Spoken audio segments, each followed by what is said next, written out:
Community radio ബെൻസിഗറിൽ ഇപ്പോൾ കഥാസാഗരം തയ്യാറാക്കി അവതരിപ്പിക്കുന്നത് ബോണി ജെ ബേസിൽ.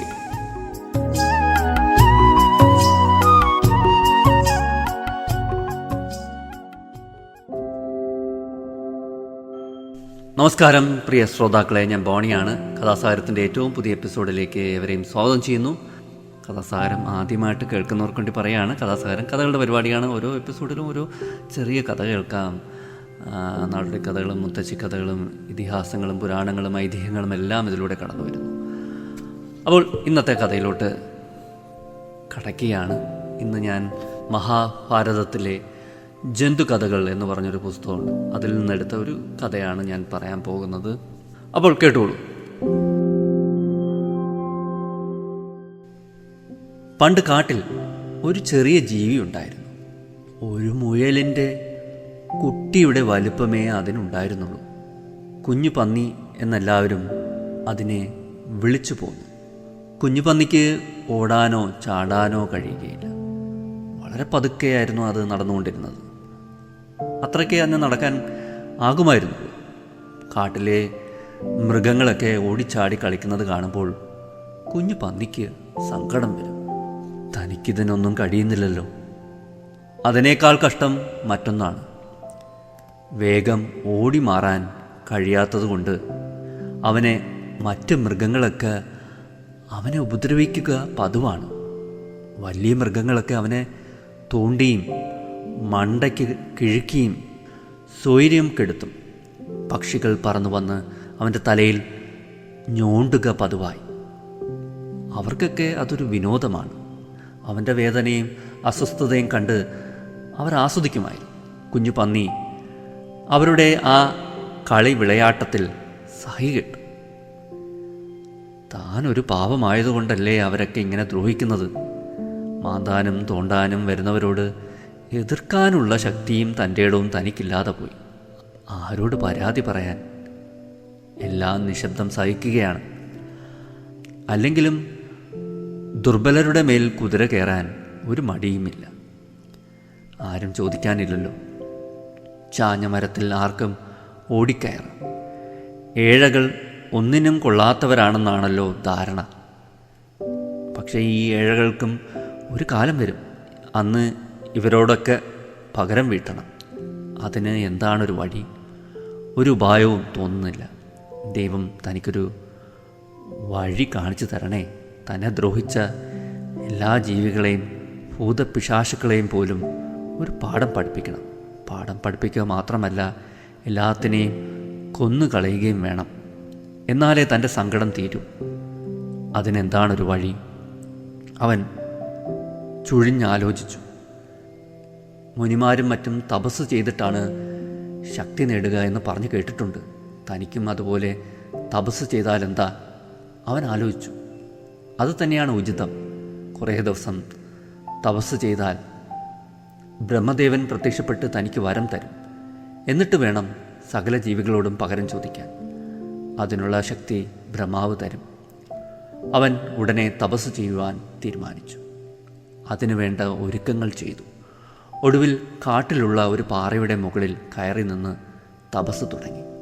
ഭക്ഷണമില്ല, വിശ്രമമില്ല, ഉറക്കവുമില്ല. നീണ്ട തപസ്, കഠിനമായ തപസ് തന്നെ. വർഷങ്ങൾ അനവധി കടന്നുപോയി. അവസാനം ബ്രഹ്മദേവൻ അവൻ്റെ മുന്നിൽ പ്രത്യക്ഷപ്പെട്ടു. ദേവൻ ചോദിച്ചു, മകനെ, നിന്റെ തപസ്സിൽ നാം സന്തുഷ്ടനായിരിക്കുന്നു. നിനക്ക് എന്ത് വരമാണ് വേണ്ടത്? പറഞ്ഞോളൂ. അവൻ പറഞ്ഞു, ദേവാ, ഈ കാട്ടിലുള്ള എല്ലാ ജീവികളും എന്നെ ദ്രോഹിക്കുകയാണ്.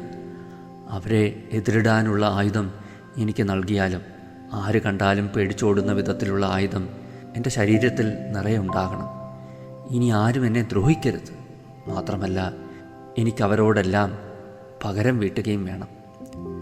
ശരി, നിന്റെ ശരീരത്തിൽ നിറയെ ബലമുള്ള മുള്ളുപോലുള്ള ഒരായുധം ഉണ്ടാകുന്നതാണ്. നീ ആഗ്രഹിക്കുമ്പോൾ ഒന്ന് കുടഞ്ഞാൽ മതി.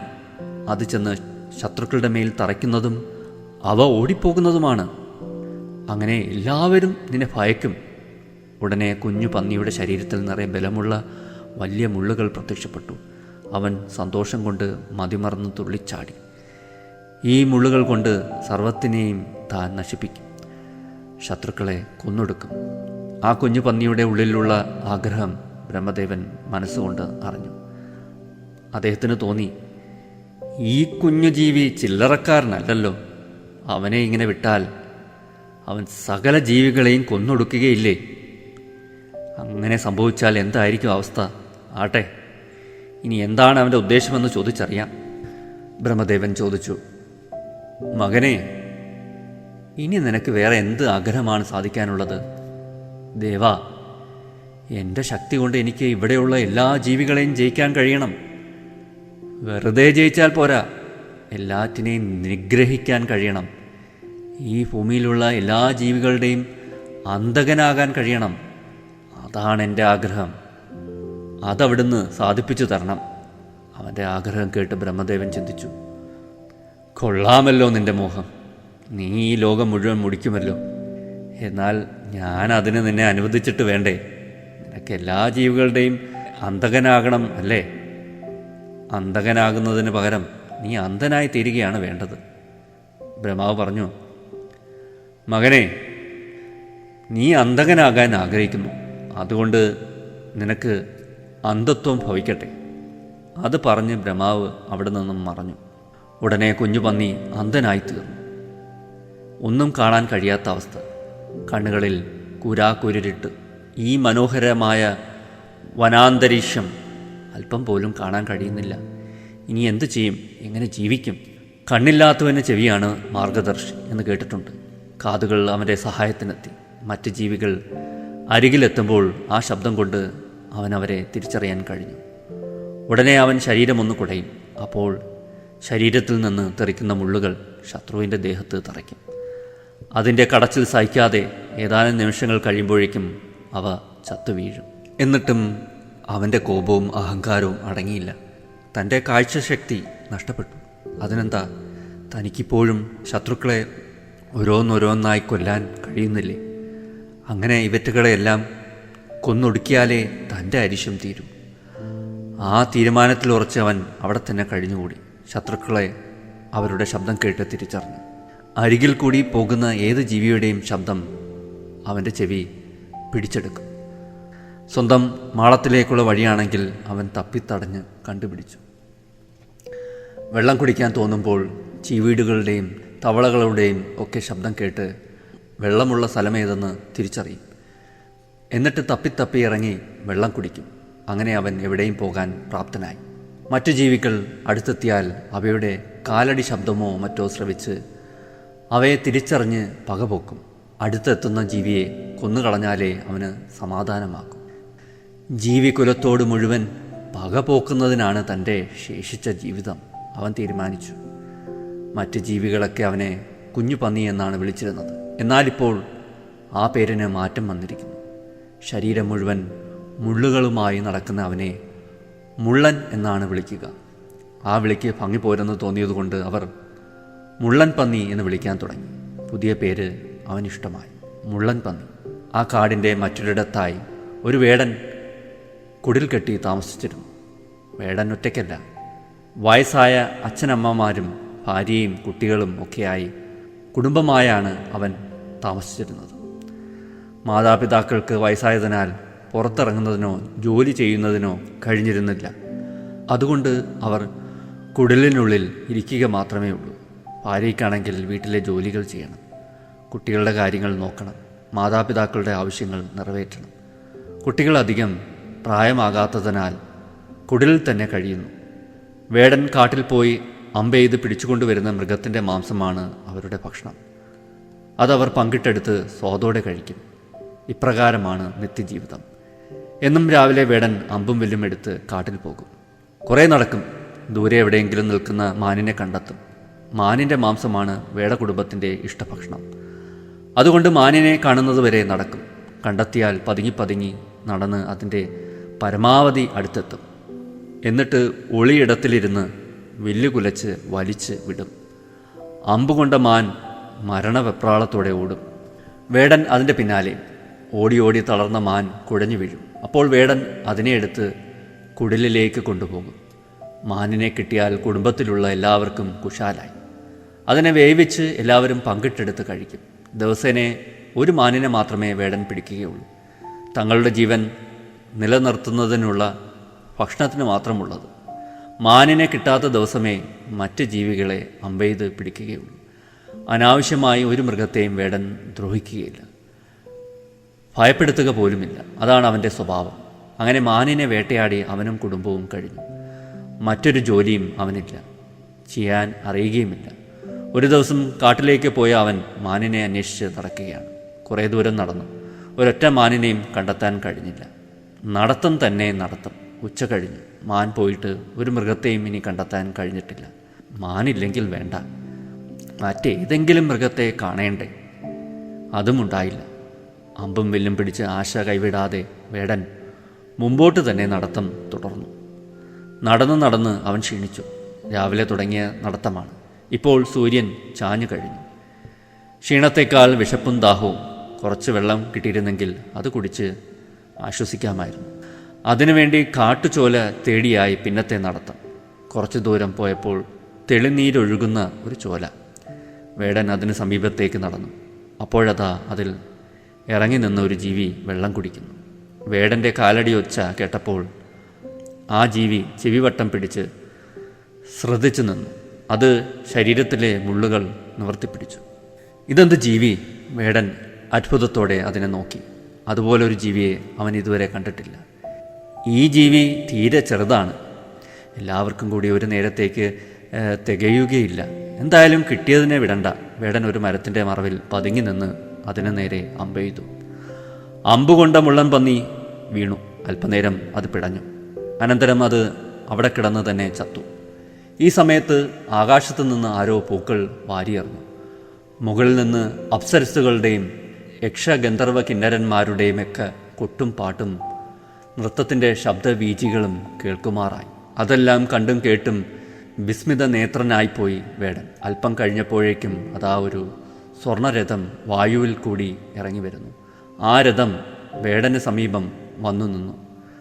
അതിൽ നിന്നിറങ്ങി വന്ന അപ്സരസ്സുകൾ അവനെ കൈപിടിച്ചു കൊണ്ടുപോയി. ആ രഥത്തിൽ കയറ്റിയിരുത്തി. അനന്തരം ആ രഥം സ്വർഗത്തിലേക്ക് പറന്നു പോയി. സർവ്വജന്തുക്കളെയും കൊന്നൊടുക്കുന്നതിനും സമസ്ത ഭൂത സംഹാരത്തിനുമായി ബ്രഹ്മാവിൽ നിന്നും വരം നേടിയവനായിരുന്നു ആ മുള്ളൻ പന്നി. സകല ജീവികളെയും ദ്രോഹിക്കുവാൻ പ്രതിജ്ഞയെടുത്ത, ജീവലോകത്തെ മുഴുവൻ കൊന്നൊടുക്കുവാൻ തുനിഞ്ഞ ആ മുള്ളൻ പന്നിയുടെ അന്ത്യം ഇപ്രകാരമായി.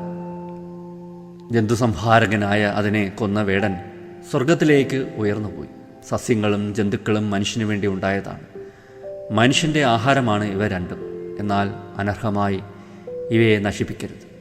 വിഷപ്പടക്കാൻ മാത്രമേ ഇവയെ ഉപയോഗിക്കുവാൻ പാടുള്ളൂ. ജീവജാലങ്ങളെ കൊല്ലുന്നതും ഉപദ്രവിക്കുന്നത് പോലും പാടില്ലാത്തതാണ് എന്ന് നാം തിരിച്ചറിയേണ്ടതാണ്. ഇത്രയുമാണ് കഥ. ഞാൻ ആദ്യം പറഞ്ഞ ഒരു കാര്യത്തിലോട്ടാണ് എൻ്റെ ശ്രദ്ധ തിരിഞ്ഞത്. കഥ വായിച്ചപ്പോൾ എൻ്റെ ശ്രദ്ധ പതിച്ചത് ആ കാര്യത്തിലാണ്. കുഞ്ഞൻ പന്നി ഒരു പാവമായിരുന്നു അല്ലേ? ആ കാലത്ത് അവനെ മറ്റുള്ളവരെല്ലാം ദ്രോഹിക്കാനും ഉപദ്രവിക്കാനും ഒക്കെ ശ്രമിച്ചിരുന്നു. അവൻ ഒരു ദുർബലനാണ് എന്ന് മനസ്സിലാക്കിയ മറ്റ് ജീവികളൊക്കെ അന്നേരം അവനെ ദ്രോഹിക്കുകയായിരുന്നു. അതാണ് അവനെ ഈ അവസ്ഥയിലേക്ക് എത്തിച്ചത്. നമ്മൾ സ്കൂളുകളിലൊക്കെ ശ്രദ്ധിക്കാറുണ്ടല്ലേ? വളരെ പാവമായിട്ടുള്ള കുട്ടികളെ എല്ലാവരും കളിയാക്കുകയും നോണ്ടുകയും പിച്ചുകയും ഉപദ്രവിക്കുകയൊക്കെ ചെയ്യാറുണ്ട്. ഒരു സുഖമാണ് ചില കുട്ടികൾക്ക് അങ്ങനെ ചെയ്യുന്നത്. എൻ്റെ കുട്ടിക്കാലത്ത് ഞാൻ അങ്ങനെ കണ്ടിട്ടുണ്ട്. തണ്ടും തടിയും ഒക്കെ ഉള്ള വിദ്യാർത്ഥികൾ വളരെ ദുർബലരായ കുട്ടികളെ ഉപദ്രവിക്കുന്നു. ഇതൊരു മനുഷ്യൻ്റെ ഒരു സ്വഭാവ രീതിയാണ്. എവിടെ ദുർബലത കാണുന്നോ അവിടെ അവൻ ശക്തന്മാർ അത് ദുർവിനിയോഗം ചെയ്യും. അതാണ് എൻ്റെ ഒരു വസ്തുത. പിന്നെ പറയാനുള്ള മറ്റൊരു കാര്യം, മനുഷ്യൻ തന്നെയാണ് ഈ ലോകത്തെ ഏറ്റവും വലിയ അപകടകാരി. ഈ ലോകത്തിൽ ഏറ്റവും കൂടുതൽ നാശം വിതയ്ക്കുന്നത് മനുഷ്യൻ തന്നെയാണ്. മനുഷ്യൻ്റെ ബുദ്ധി വൈഭവം കൊണ്ട്, കീഴടക്കാനുള്ള ഒരു മനോഭാവം കൊണ്ട് മറ്റ് മൃഗങ്ങളെയോ ജന്തുജീവികളെയോ മരങ്ങളെയോ സസ്യങ്ങളെയോ ഒന്നും ചിന്തിക്കാതെ അവൻ്റെ ആർത്തി പൂണ്ട മനസ്സോടുകൂടി അവനെല്ലാം നിഗ്രഹിക്കുകയാണ്.